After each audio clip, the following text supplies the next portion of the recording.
everyone. Next slide, please. We had a few technical difficulties. We have slides from Michelle that will be included, and if Michelle is able to join us, we'll switch back over and let her go through presentation. Michelle's here. Oh, okay, great. Sorry about that. Michelle's the director of OPRA at the NIH, and will be presenting the first set of slides. Next slide, please. Shauna Sadler also lives in the Rocky Mountain area in Colorado. We had the pleasure of meeting during one of the after hours sessions the other day, and Shauna will be presenting on the ORcid ID and its impact on the making the burden easier for research administrators to gather biodata. Next slide, please. Bart Trawick has been a steady influence, I think, on the effort to include bibliographies, biosketches in the application process for researchers, specifically focusing on research profiles. And next slide, please. If you have any questions, I've included my email address there. You can look at the slide deck at the end of the presentation. So without further ado, if we can go on to the next slide and turn it over to Michelle. Thank you so much. And welcome everyone to our session.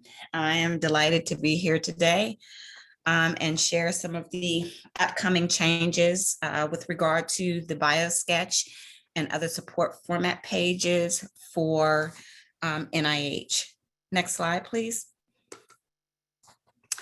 Today, I'm really going to give you an overview of the recap of the forms and instructions, those updates, what's next regarding SciENcv, and then we'll have the feedback.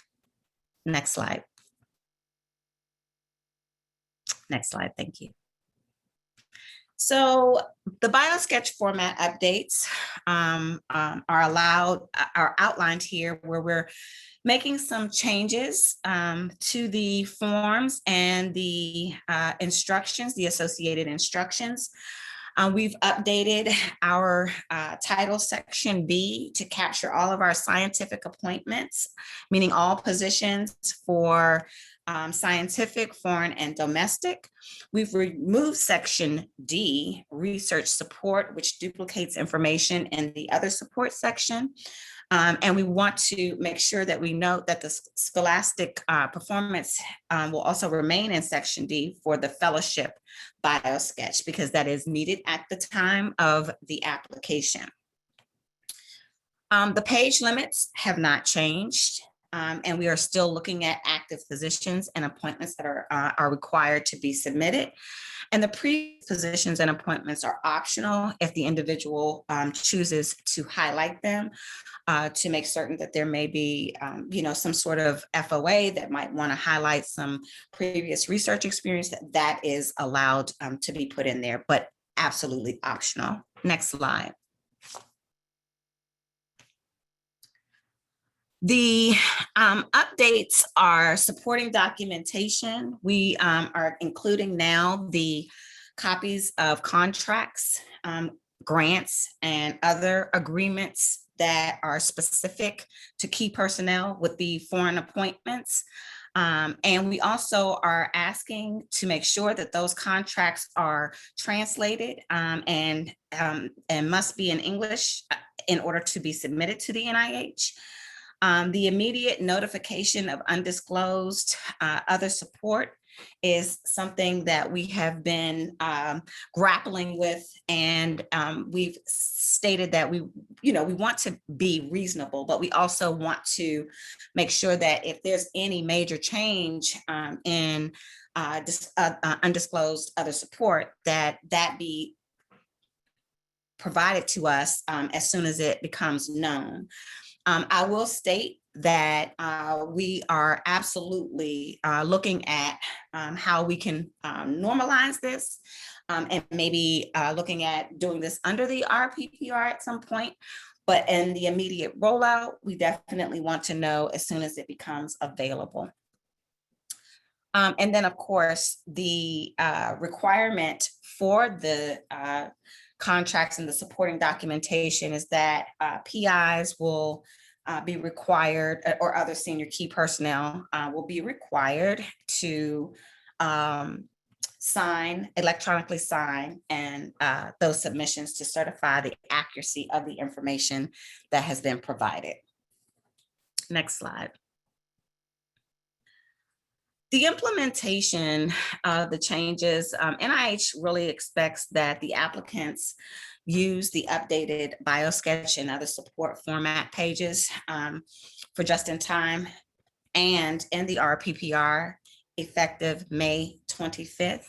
That is the expectation, but we will require use of the updated pages on or after January 25th. The electronic signatures and supporting documentation will be required beginning January 25th as well. And then failure, of course, to not provide that information will cause NIH to have to consider withdrawing applications or not making continuation funding for delayed information. And then, of course, applicants remain responsible for disclosing all of the research endeavors, regardless of the version of the forms used.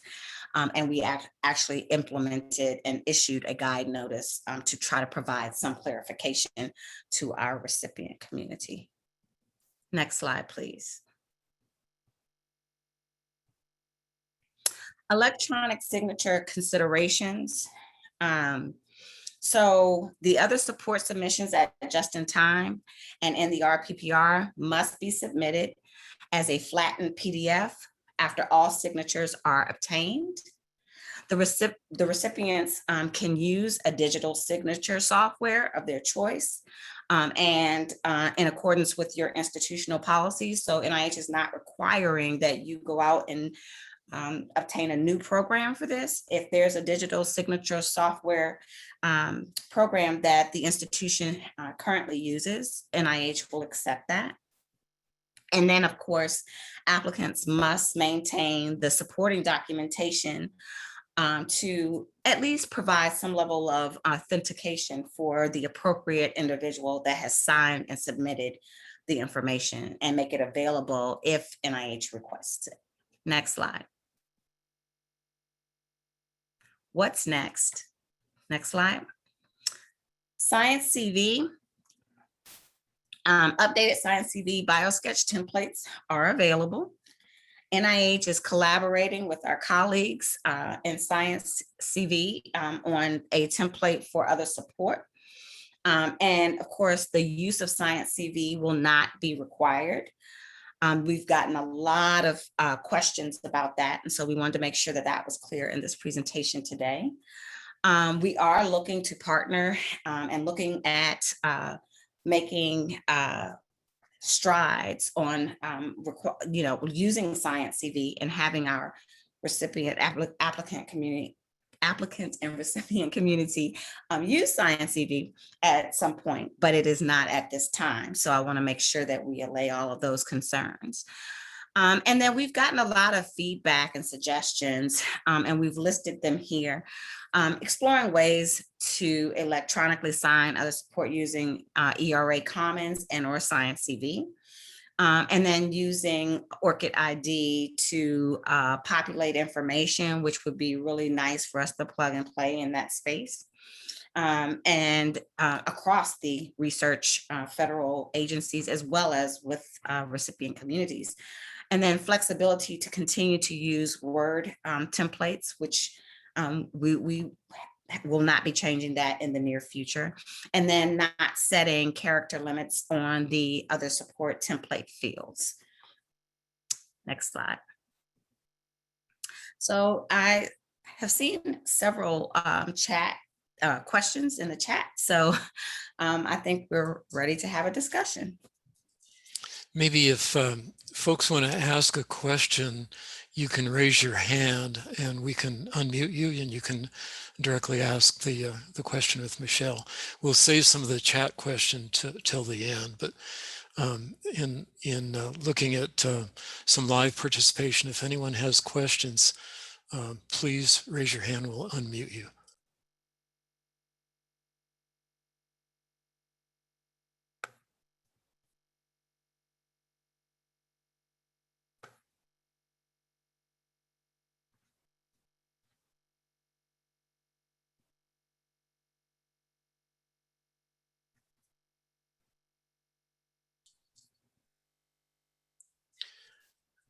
Okay,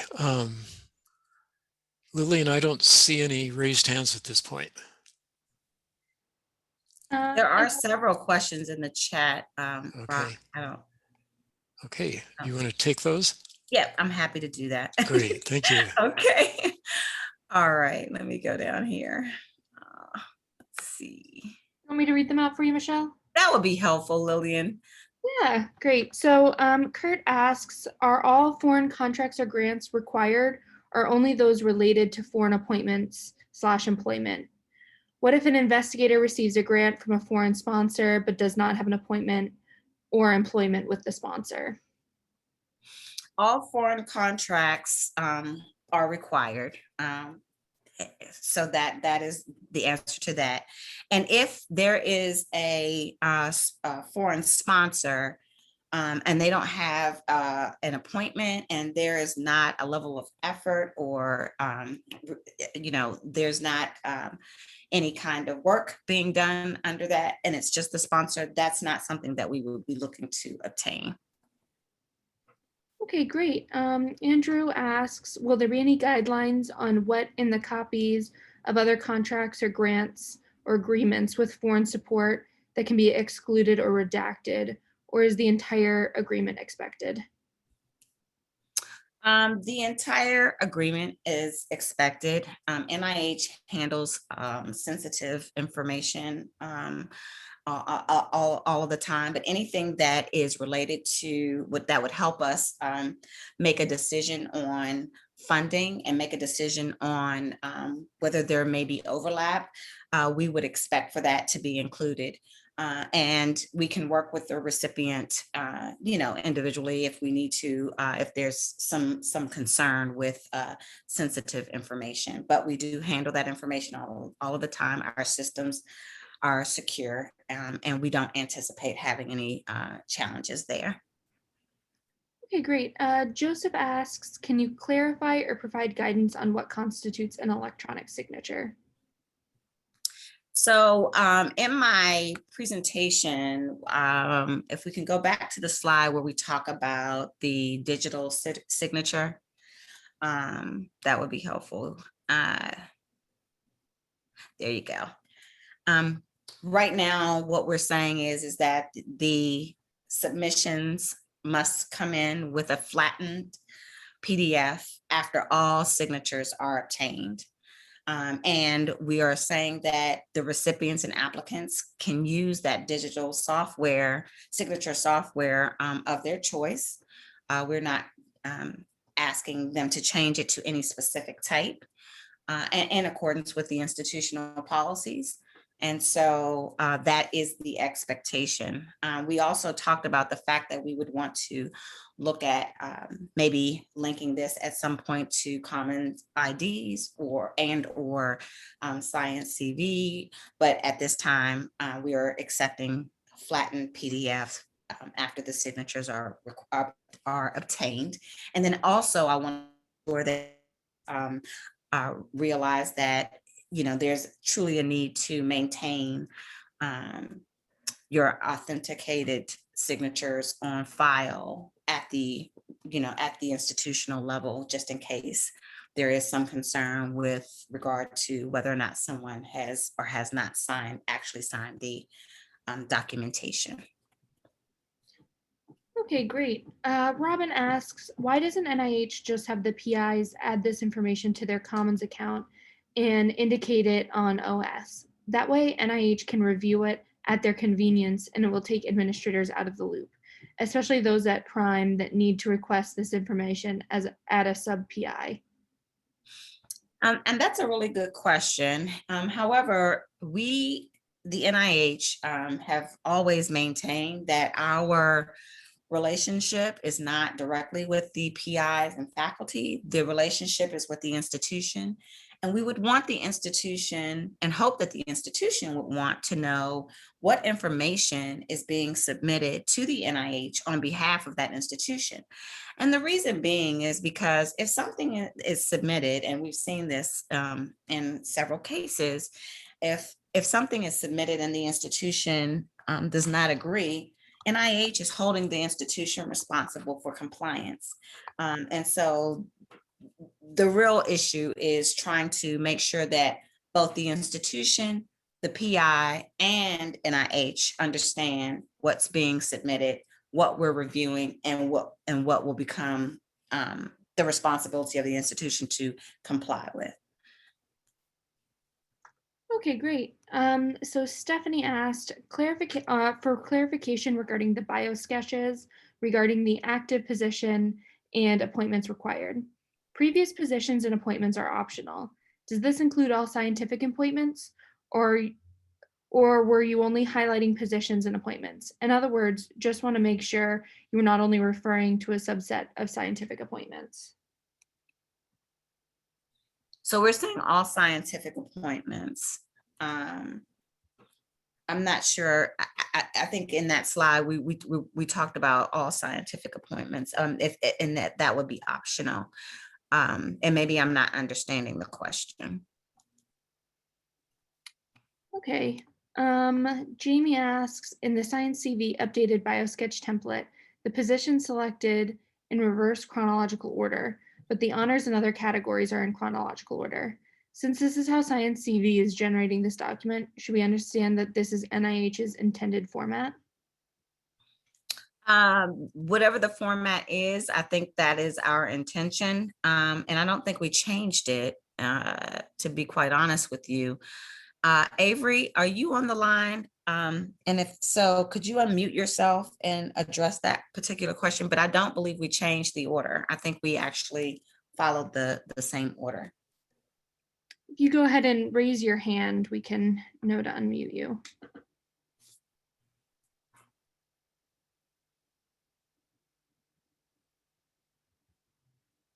Hi, can you hear me? Yep.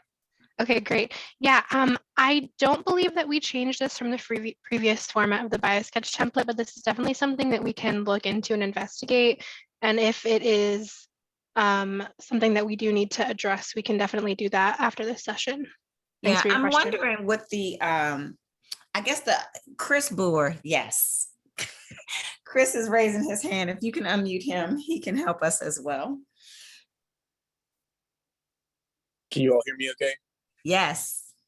Okay, so we did change the order of the scientific appointments and honors from what it used to be previously on the NIH, and it was to align with NSF's formatting of how they do it in reverse chronological order. Okay. That was what we did in that piece. I mean, it's always something we can look into to possibly, change the sorting and things like that. I know there's been some questions about that in emails we've received about the SciENcv template and sorting and things. So it's something we can look into. Yep. But and to be quite honest, to Chris's point, and thank you so much, Chris and Avery.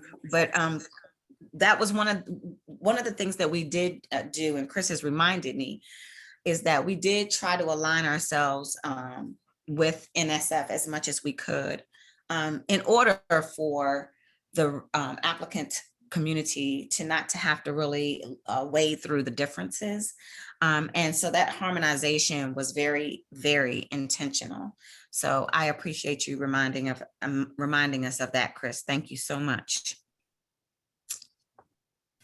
Okay, great. So we're just going to take, I think, 2 more questions before we move on. And don't worry, everyone, I'll save your questions and get them over to Michelle and her team. And hopefully she'll be able to answer them and we can post them on the website afterwards.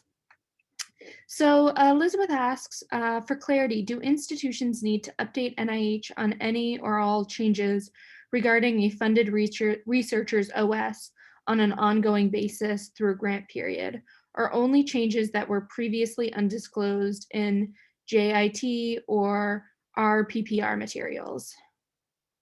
It would be information that was not previously disclosed.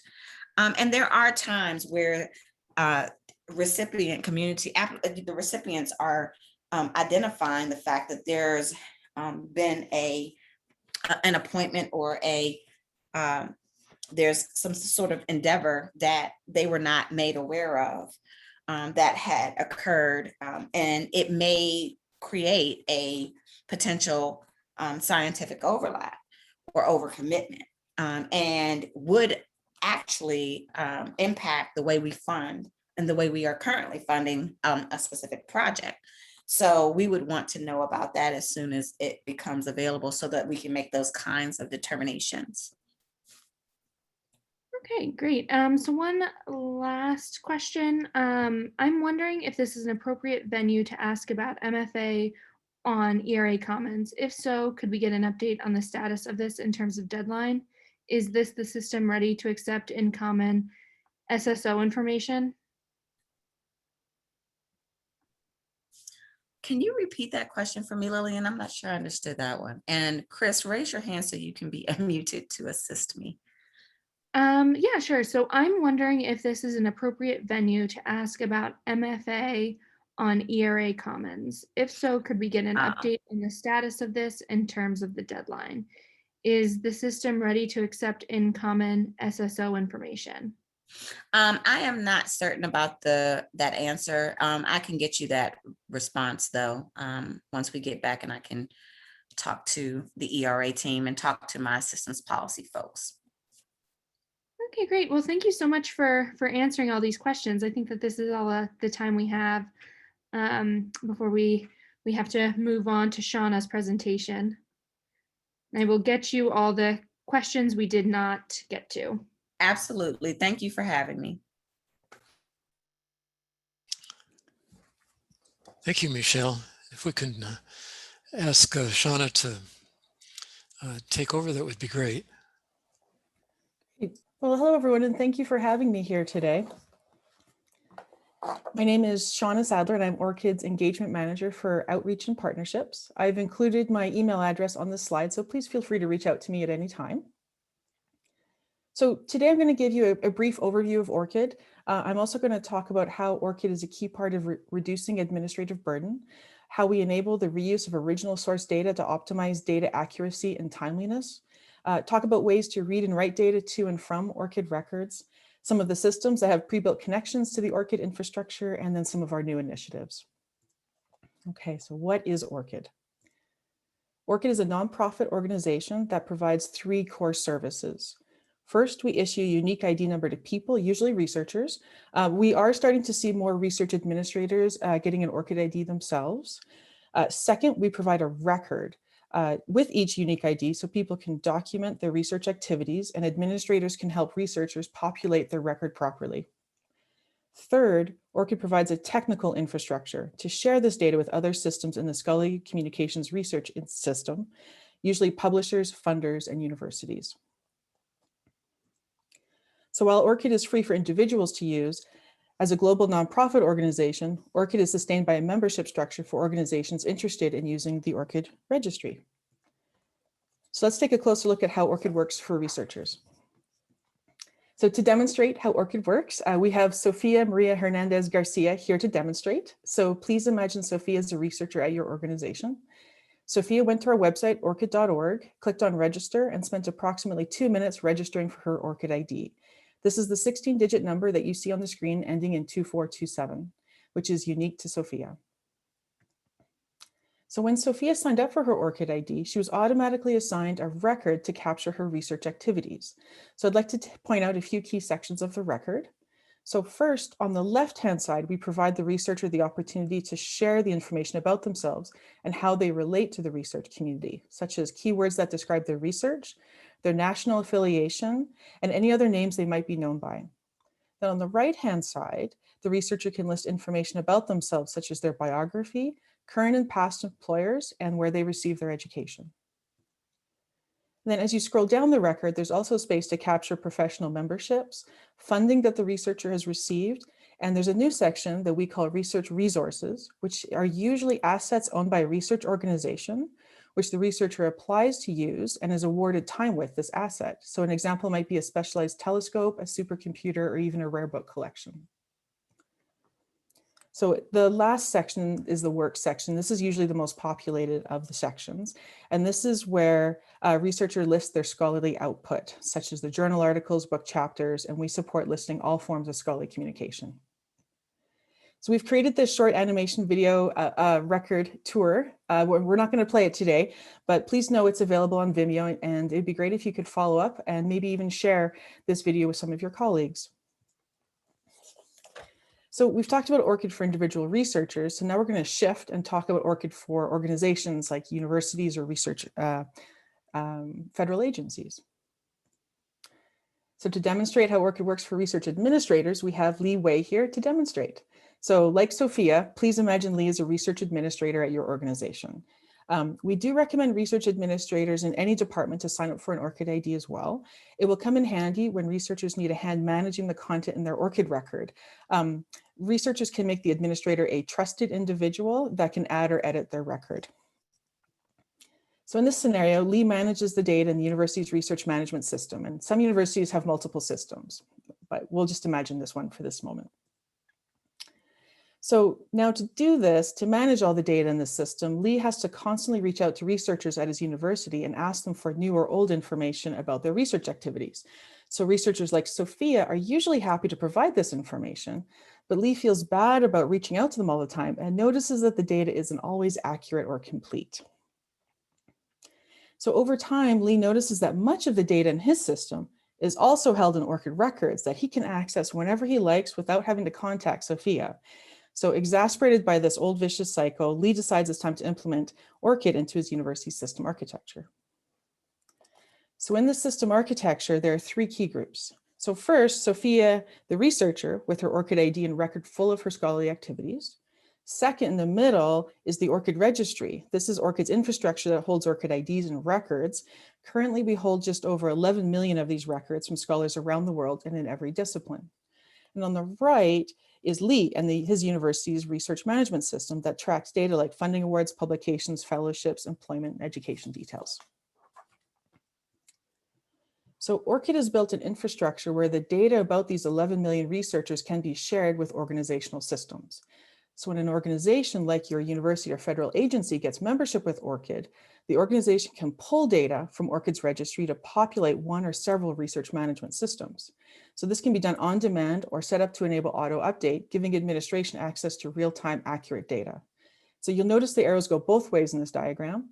So with membership, organizations like yours can also write to researchers' records. So this way, the university or your agency can help researchers to maintain accurate data in their ORCID record, which is used to populate forms such as the NIH funding applications and manuscript submissions to publishers.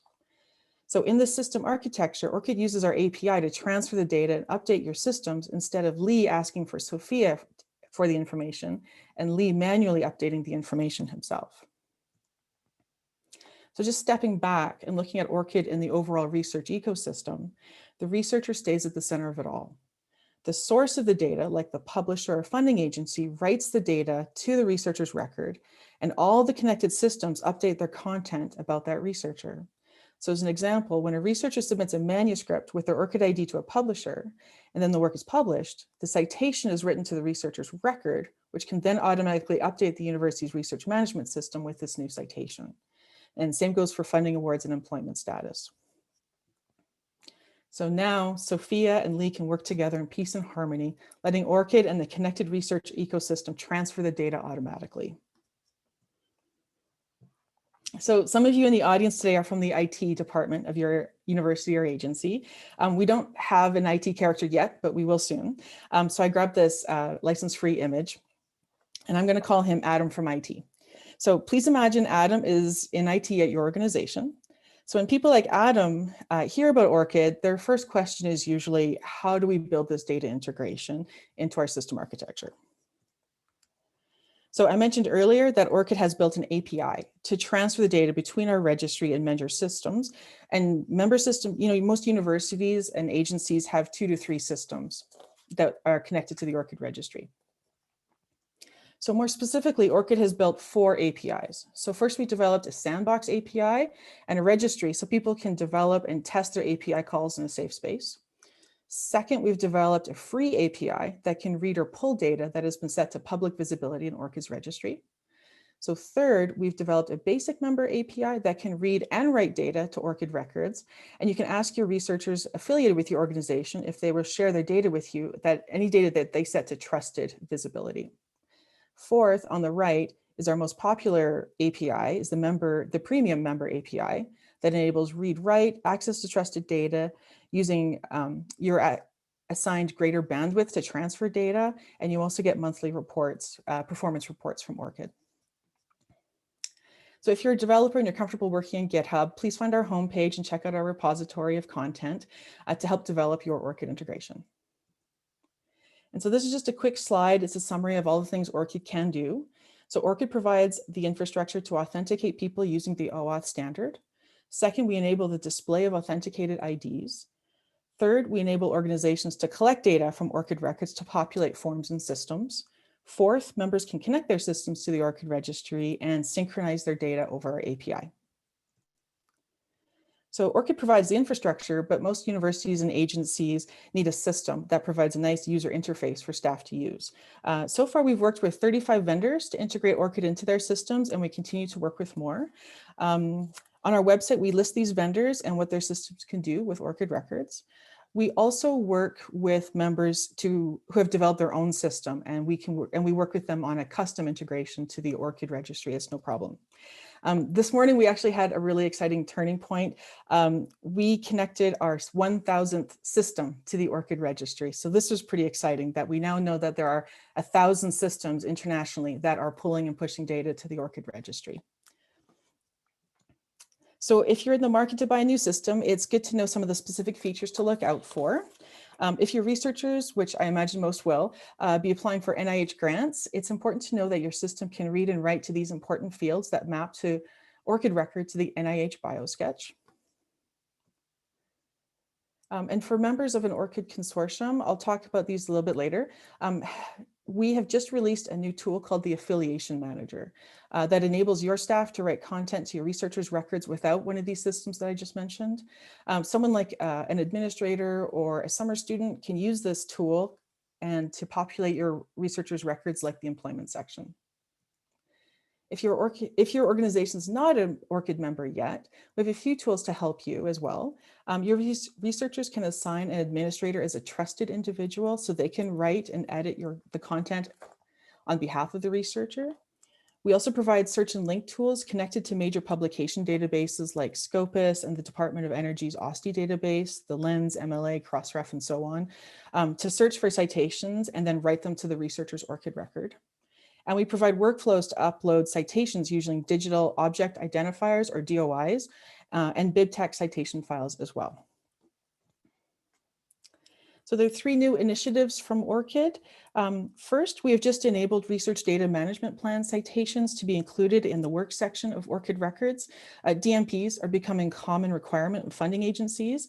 And so we have enabled the DMP citation to be included in the ORCID records to assist with reporting and transparency. Second, in the work section where scholarly outputs are listed, like articles and book chapters, there's a new metadata field to capture the unique ID of the award. And so I'll talk about this on the next slide. And then third, we're part of a global community that has agreed to support the new credit taxonomy, which will give credit to other people who have supported the research, not just the authors. So you can see the list of 14 contributor types on the slide here. So our sister organization, Crossref, is going to launch this exciting new service where they're going to provide unique DOIs to funding awards, to fund awards. So that way, if your researcher has an ORCID ID and they're awarded a grant with the unique ID, the grant will be automatically written to their ORCID record. And if your system is connected to their ORCID record, to the ORCID registry, and the auto update is connected, you will get an automatic update with that data that's written by the funding agency. So just quickly, if you're interested in membership, if you're a US federal agency, the DOE OSTI has a ORCID consortium, so you can connect with them. I've provided their email address here, and you can also Google them. And if you're a nonprofit or a university, Lyrasis is the ORCID home for the US ORCID consortium. So the DOE consortium is about 10 members right now, but they're significant members, NASA and lots of others. And then Lyrasis has about 150 members right now and growing.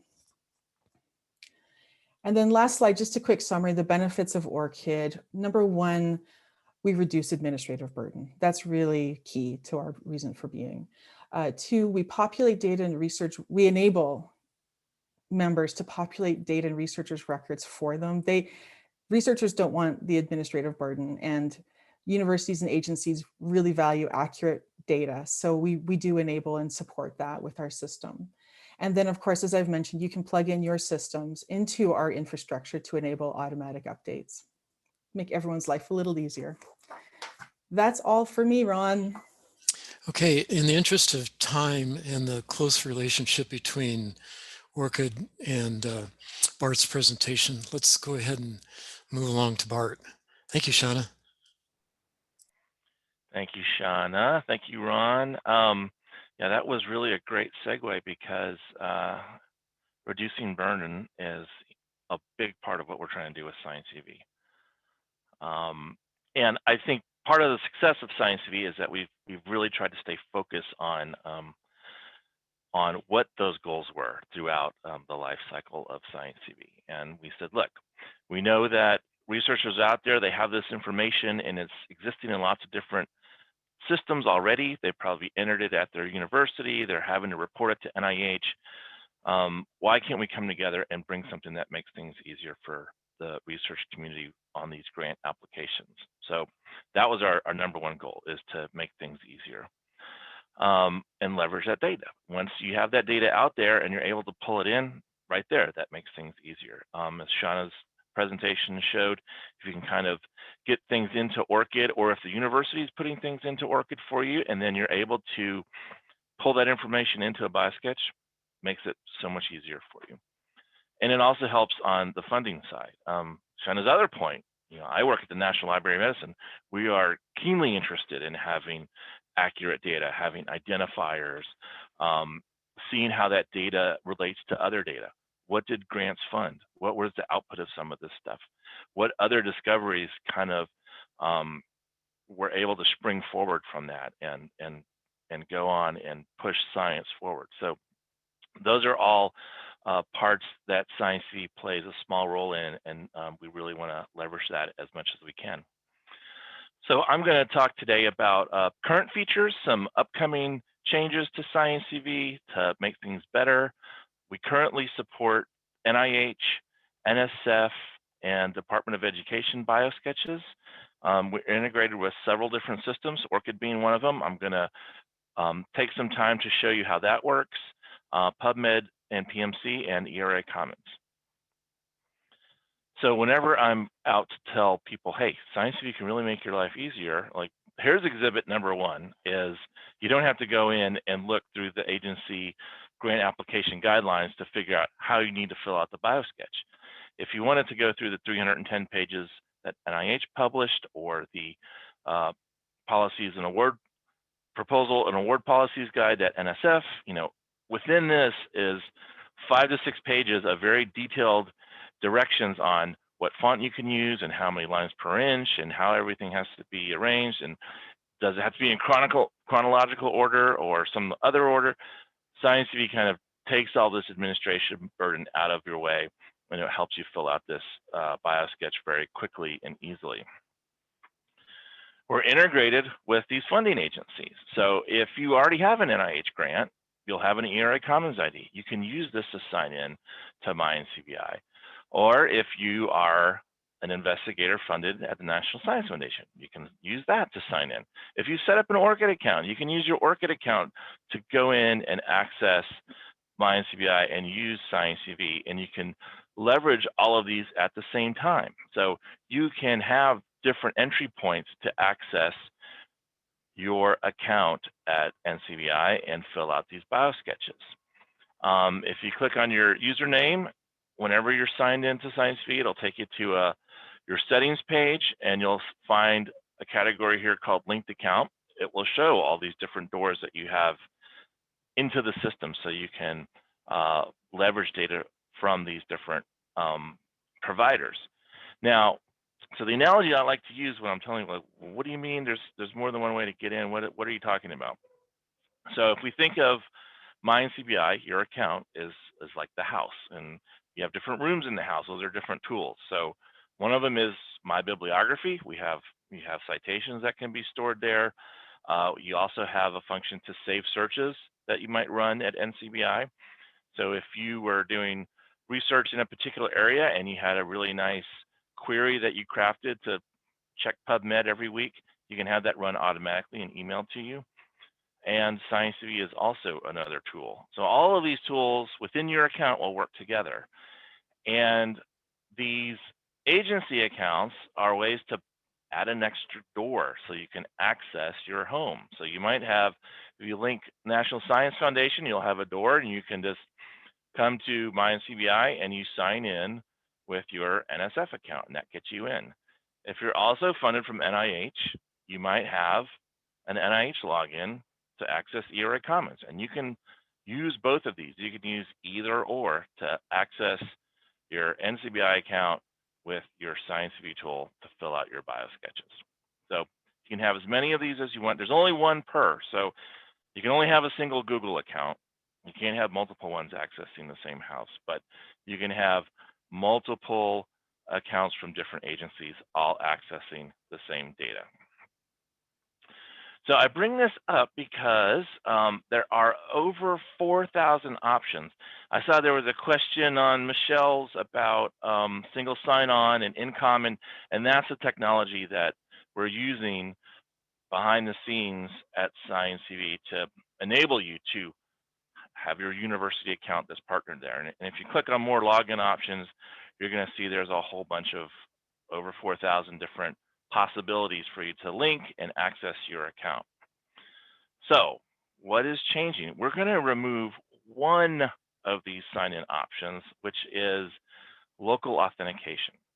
So if you've set up an NCBI account where you type the username and password right on the NCBI site, that is going to be phased out over the next 12 months. And hopefully it won't be too much of an impact. As I showed you, there's many different ways you can add logins to access. If you click this more logins options, you're going to see thousands of different possibilities for you to link your university's account or link a Google account or link eRA Commons to access your information. So we're taking away the local authentication. All right, so what does that mean? How does that going to impact me? And what I've done here is I've shown 3 different scenarios, all right? And let's start with scenario A at the very top. If you have an NCBI account, you have a username and password you set up at SciENcv, and that's how you sign in, and that's all you have. You don't have any other way to access your account. That's going to be phased out within the next 12 months. And what you need to do is you need to add an additional login method. You need to add another door to get into your room. We're not throwing accounts away. We're not doing anything like your data is still safe. All we're doing is we're removing that one door that lets people into their account. So you'll need to add another one. I'm going to show you how to do that. In scenario B, you might have an NCBI account and you've also linked a Google account, or maybe you linked your university's account. If that's the case, all we're doing is we're taking away this one login method. Hey, spend some time at the pool. Maybe you've gotten vaccinated, you can go out, it's going to be a great summer. You can relax. Likewise, if you only access through a third party, and I put Google here as the example because it's far and away the most popular option that people use to access their NCBI accounts, no impact at all to you because the account we're taking away, nothing that you have to worry about. And you can go ahead and do some yoga, you can relax, maybe join your friend at the pool. The slides are available. I saw someone had found them. They posted it in the chat. I have a link here. This goes to a blog post that explains this in more detail. So you really only have to worry if logging in directly to NCBI with a username and password is the only way you can do it. You'll need to add an additional login method. So this will be over the next 12 months. So 6 months from now, you'll still be able to get in.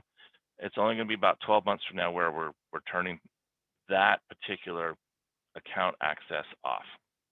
All right, so how do you add a new login method? How hard is that? All right, let me show you. 3 steps, very simple. If you are signed in to MyNCBI, your username is going to be in the upper right-hand corner, and you click on your username, you'll come to a settings page. And in your account settings page, one of the categories is linked accounts, and that shows if you have any additional login routes that are linked to your NCBI account. If you click this change button, you can search for an additional sign-in method that you'd like to add. So for example, I want to add a Google so I can access this account. Type in Google, I find it on the list, I click on it. What the system does is it sends you off, you sign in to Google using your Google credentials, you're over on the Google site. Once you successfully authenticate that way, then you're sent back and you sign into your NCBI account. It's very simple. Single sign-on is really great. It makes it so much easier because if you use this Google account to sign in to MyNCBI, and whenever you're signed into Google and you come to this, you're signed in already. You don't have to sign in again. So it's really a nice feature. So that's what's going to happen over the next 12 months is that one MyNCBI direct login is going to be going away, 4,000 other options. But wait, there's more, because when you add these additional sign-in options to SciENcv, sometimes there's data that exists from these different accounts, and this can be leveraged and pulled into SciENcv to fill out a biosketch. Specifically, if you have an eRA Commons account already because you have an NIH grant, well, then your Commons profile information is there. That can be used to fill out a biosketch. All the awards that are currently part of your profile in eRA Commons can be pulled in. If you've linked your ORcid account, that great profile example that Shauna was showing, it has citations and works and grants and awards, everything, that can be pulled into SciENcv to fill out a biosketch. And similarly with research.gov for NSF users, you can pull this in, you can make filling out a biosketch even faster and easier. And we mentioned we really like to have this linked data because it makes things so much easier, and we try to do everything we can to leverage that and make it easier for investigators. So for NIH-funded investigators that have an NCBI bibliography account, they use this to report what their grants funded for peer-reviewed articles. This is what that looks like. Once we get that information in, we're able to update these citations. So if a manuscript is submitted and it's linked to a grant, it will automatically populate that investigator's bibliography. Once it is assigned to Pubmed Central ID, that means the full text article is archived in PMC. We add that link, we update it, we give them the NIH public access green light. So they know that everything is great and they've fulfilled their obligations there.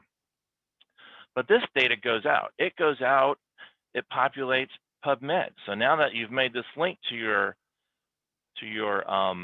publication in this bibliography, we share that information with Pubmed. It shows up on the Pubmed record.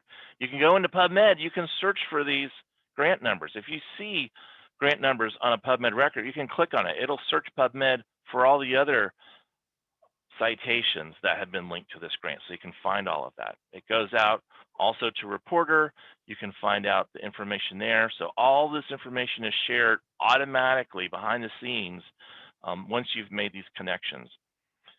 And of course, if you're doing this work, if you're having to report on your NIH grant, you're there, you're working in the bibliography, you're curating it, all of that can be pulled in, formatted for you for your biosketch in SciENcv. So that's how we really start to help you leverage this data, get it out there for other people to discover, to add to, and make it easier for you to fill out a biosketch. NIH is very interested. You know, they have a huge research portfolio where they're funding the scientific output every year, and when publications are made or sequence data sets are made and they come in to a database at the National Library of Medicine like GenBank or SRA or Pubmed Central, this is where investigators have the opportunity to link the grant award and say, I produced this, it was funded by this grant. And then once they've done that, they're able to fill out their progress report, and SciENcv was built to work with this system. So now they can say, hey, I've done all this work, I've had all this great output, here's my next grant application, here's my biosketch that I've compiled using information that I'm already required to provide to NIH.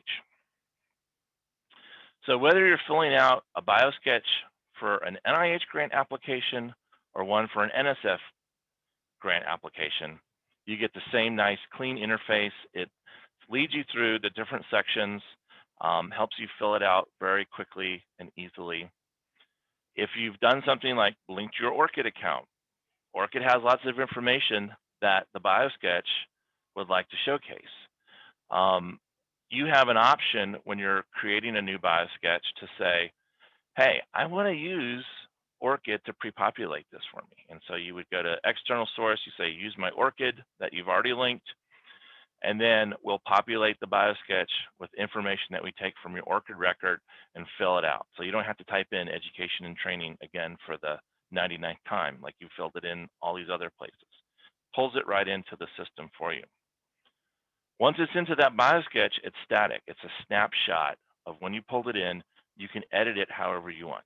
So if you want to change something, add something additional, it's fine. You're not going to overwrite data in other systems. It's static once it's put into SciENcv, and it's your full control. So you can edit it, showcase why you are a great candidate for a grant opportunity in your biosketch.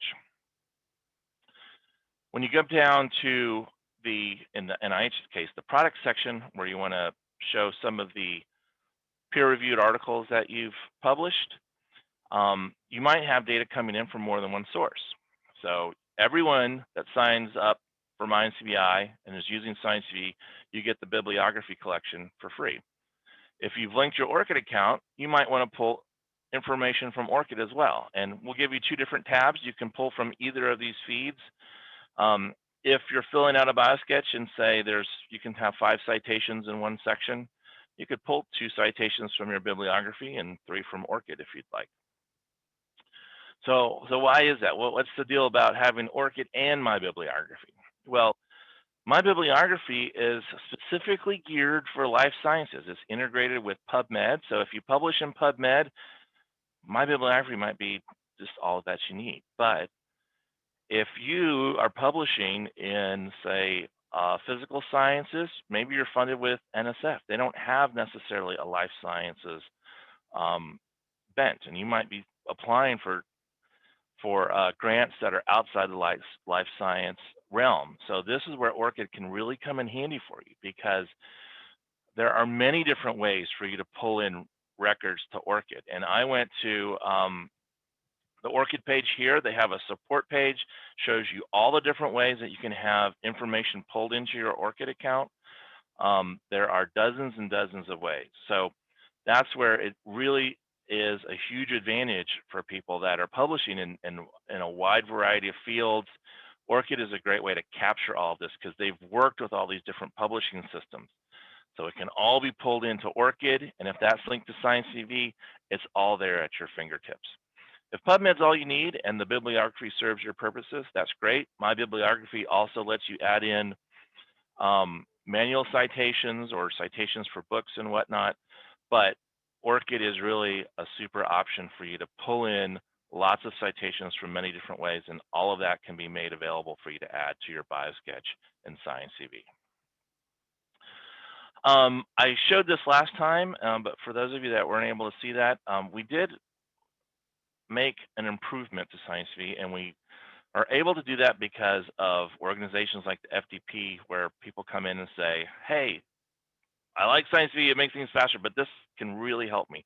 And one of the issues we encountered when we were supporting the NSF biosketches were some of these physical science publications will have hundreds and hundreds of authors. And once that gets pulled in, you add a couple of these to a biosketch for NSF, you're over the page limit because you have pages and pages of author lists. And that wasn't very nice. So what we've done is we've gone in and we've implemented a system where you can say, I want to edit the author list, and you can trim it down. You can put et al. You can make sure your name is on that list, and then that's added in.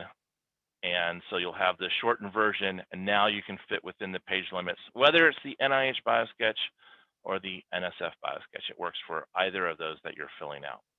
So that's one of the ways that makes it really nice. And the best part about it is, even though you've trimmed down, and so the display of the citation is a lot shorter and it fits into the biosketch now, we don't throw that information out. What SciENcv does is when we create the PDF that's part of the grant application package, we will attach the structured data that created your biosketch directly to the PDF. And so when you submit that biosketch either to NIH or the National Science Foundation, when it's received on that side, they'll see, this is a biosketch that came from SciENcv. There's some data there for us. And they're able to extract the data that we've attached to your PDF. It'll go right into their systems and populate it, and they'll have all that information. So that information is flowing around in Pubmed. You make a biosketch in SciENcv, you send it to the grant agency, they're able to pull out all those identifiers, all those DOIs that are part of the citation. If it has a Pubmed Central ID because you've archived it as part of public access, that's all captured. Reviewers will be able to see that. They'll be able to see the PMC ID. So all of this information goes in, makes your biosketch really a great tool for reviewers to look at. But it's not just helpful that makes it easier for the system so they don't have to OCR your PDF. It helps if you want to go from one format to another within SciENcv. So for example, if you've written a biosketch in the NIH format and you'd like to put together one in the NSF format, we can use that data that you put into one and we can transfer all the fields over to the NSF biosketch. It's not a one-to-one match. If you've made an NIH biosketch, you'll know the NSF biosketch will ask for some different information from NIH. But for all the fields that are the same, they're asking for your education history. That all transfers directly over. So we've mapped all the common elements, and if you filled out a biosketch in one format, you can have it output into another format. Or, as Michelle was describing in the first segment, what happens when NIH says, hey, guess what, we're changing the biosketch format? Well, if you've written your biosketch in the old NIH format, you can say, hey, output this in the new format. You don't have to go look up what changed between version 3 to version 4. Oh, they dropped the grants off? What am I supposed to do? SciENcv does it all for you. If you've written it in the older format, you can update it. It'll put it out into the new format with all the new rules applied. It's ready to go for your grant application.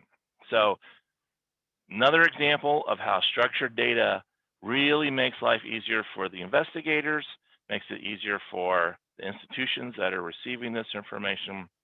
It's kind of the currency that we like to deal with. We also support NSF's grant documentation, the current and pending support document, where you go in, you add all the funding that you have.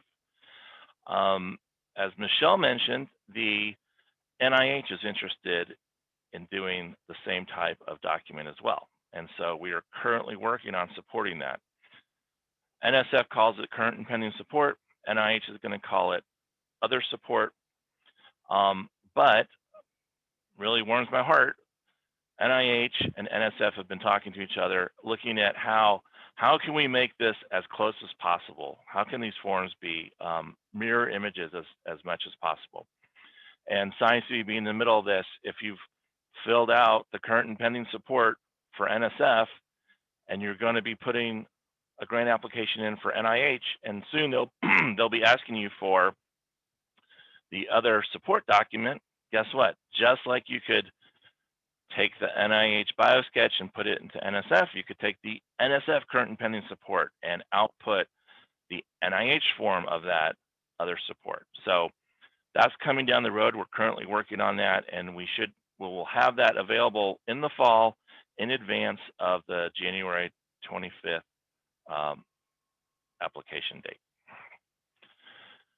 All right, some other features of SciENcv that make it really easy and great for you. You can have as many of these documents as you would like. So if you are applying to NIH and NSF and Department of Energy, all these different agencies, you can have as many versions of the Biosketch as you want. They can be targeted to different grant applications. If one's a molecular biology type grant application, you can have one that showcases your expertise there. If you have one that's more clinically based, you can have one that showcases it there.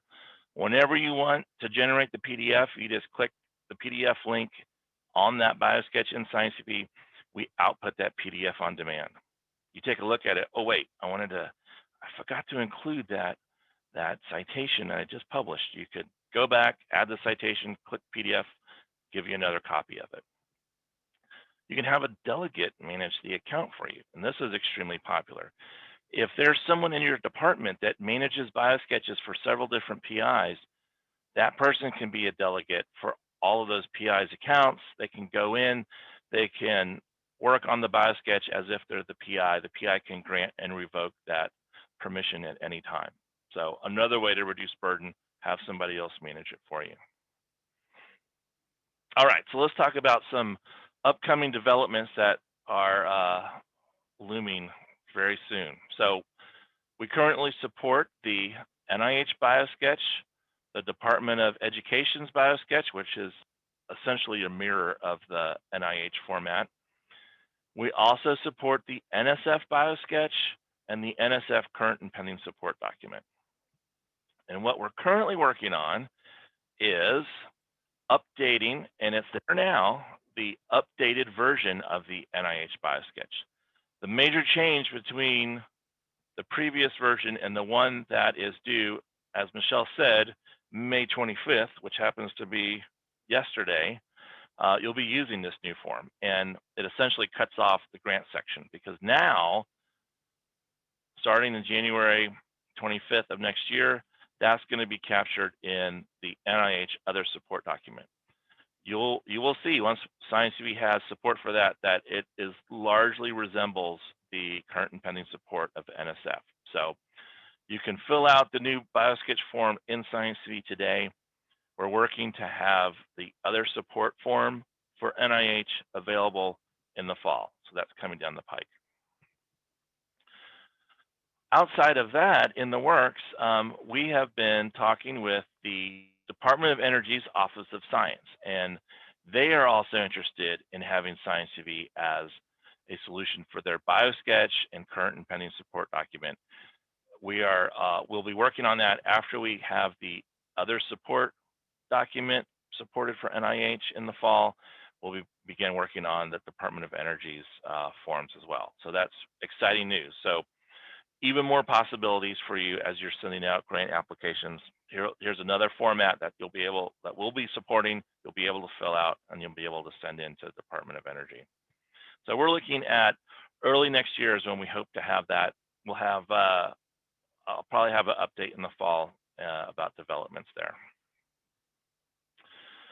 SciENcv, it came out from a request from the FDP, and we started it in 2013. And the request was, hey, can you make Biosketches easier? Actually, I think the request was, can all the agencies just use the same Biosketch format? And if you've ever tried to get these agencies to agree on a single format, it's rare that happens. But SciENcv was like, hey, maybe if we use this data, we can output into different formats. There, you'll see that the first spike that we had was in 2015, and that was when NIH had a format change. And rather than learn what all the rules for the new format, people just started using SciENcv. It made it much easier. And then we've had steady linear growth, although you will notice in 2020 there was a jump. We gained like 50% usage, and that was when SciENcv became an approved format for the NSF Biosketch. So that really pushed numbers up. Over the years, we've had over 300,000 PDFs generated, many different account linkages. I'm just highlighting here the ones to eRA Commons. So anyone that has an NIH grant, they really like to link that up. ORcid is starting to catch up, and NSF has had a huge jump ever since they became SciENcv became an approved format. And there is an option if you want to make your Biosketch public. We've seen some PIs will do that. They'll say, you know what, I want to make my Biosketch public. We'll give you a URL. You can put it on your faculty page. You've made that document. If you want to share it on your faculty page, we encourage that, and that's a way to do that. Finally, if you get this slide deck, you'll have links to how to access SciENcv documentation for all of MyNCBI and the different tools. You'll see all the detailed documentation there. We've made some quick and easy YouTube videos that are just 3 or 5 minutes long that show how this works, with some videos specifically for NSF Biosketches and current and pending support. So if you have a question on how to use SciENcv, or maybe something's not working right or it could work better, write directly to the SciENcv help desk at this address here. If you're filling out a grant application for NSF and you have a policy-related Biosketch type question, that's best directed to their help desk there. We do have communication between the help desks. So SciENcv help desk talks to the NSF policy, and we talk to NIH policy. So if something needs to get routed, we're going to do that and take care of it for you. But just to expedite things, that's how we kind of triage the requests that come in. So that's the end of my presentation, and I am happy to have somebody read. I saw that chat questions were coming in, right, Ron? Yep, they are. I'd again invite someone just to be a little more interactive, to raise your hand if you have questions. But meanwhile, Bart, if you don't mind, there are a few in the chat. One, I'm not sure we answered, is why NCBI is closing the access through the local login. Okay. What's the question there about the local login? Why is the door being taken away? Oh, so this is, it's not something that just NIH is doing. It's kind of been a government-wide move over the last few years. It's just to get out of the business of managing usernames and passwords. eRA Commons has done the same thing. So it's one less thing to have to manage and focus on.